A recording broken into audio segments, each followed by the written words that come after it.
Okay, folks, this is how we're going to do a morph of my face and a cat face using the mask tool. You'll drag this folder out of the Dropbox area and it'll have this video plus the two images you need to get started. So open both images into Photoshop and drag it onto Photoshop. 1, 2, File New, 5x7. So go to Photo Size, 5x7 Portrait, not Landscape. Okay, and click OK. Maybe save it right away so you can name it, or you could have saved it or named it when you first opened it, but I always do it when I save it. So your last name, all in capitals, first name, and morph 1. We may do a couple of these. Do the morph in lowercase 1. And I'll just pop this onto my desktop for now. Save. Hit OK. So drag these two images in. 1, 2. And now I can close these two. Reason we do that, in case you make a mistake, you have the originals to work with. So you're going to have to scale these a little bit. I would like you to move the cat, all right, below my layer. So let's pop it in behind. And I'm going to scale my layer. Okay, and that's Edit, Transform, and Scale. And hold the Shift key down and pull it out.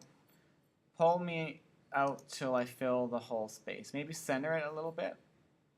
And when you're ready, you can go back to the Move tool and apply.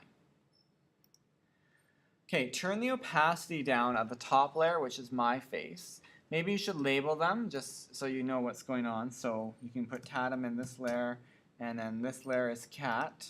Double click the writing there and go cat. And then the bottom layer is clear. So go to the top Tatum layer and just crank the opacity down to 50%. Now I want you to go to the kitty cat layer, okay, and line it up. Line the eyes up.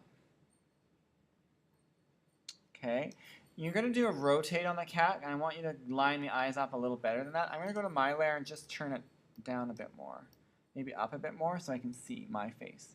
So back to the cat layer, Edit, Transform, and Rotate is the easiest way. And you can grab the side and just rotate it to the left so the eyes match a little bit better, and then reposition. And then back to the Move tool and then Apply. Okay, go back to the top layer.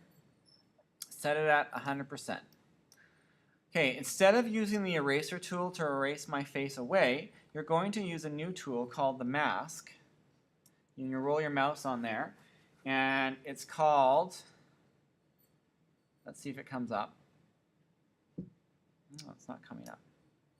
It's Add Layer Mask. That's this button right here. Okay, so click that, and then you end up with a white sheet of paper right here. I'm going to zoom in on my picture just a little bit. There. And in this white sheet of paper, you are going to select the paintbrush on the side here. Okay? And you want to put, if you click this little arrow here, let's give it a second, it flicks the colors back and forth. So paintbrush, not the history brush, but paintbrush. Okay? And black on top of white. And you want to set your flow of the brush to about 10% at the top here. Okay? And you want to brush, it's a little smaller than 90 probably, maybe like 70 or 60. That's good. 60 looks good. And you want the hardness all the way at 0. Okay, so what you do is you make sure you're in the sheet of paper here, not in the layer, but in the sheet of paper, okay? And this mask, it's called a mask.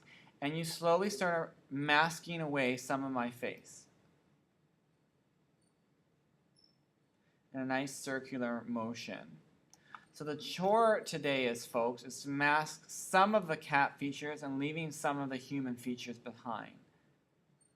You want to blend it and work slowly.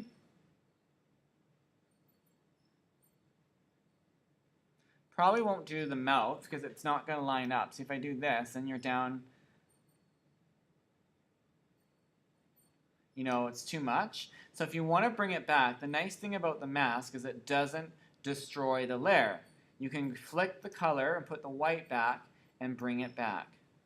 I may even suggest that you can turn your flow down a little bit less than 10% to work a little slower. So you're going to play around with this till you get something that you like. Okay. I want to see more of the cat nose again, so I'm going to flick it. Do a little more there.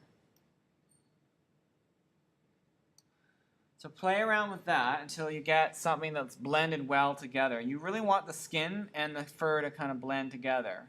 So I'm going to zoom in a little farther. And again, it's a matter of going back and forth how much you take away. Now here's where students run into problems. They're not in the mask, they're in the layer here. So the mask is not selected, you're here. And you'll go like this. It's not working, Mr. Tatum, what's happening? Well, now you're just painting black paint on my layer. It's just black paint. Okay, and there's nothing you can do except undo. But if you do too much of it, you won't be able to undo it. So you must be in the mask. The other problem is sometimes students are in this layer.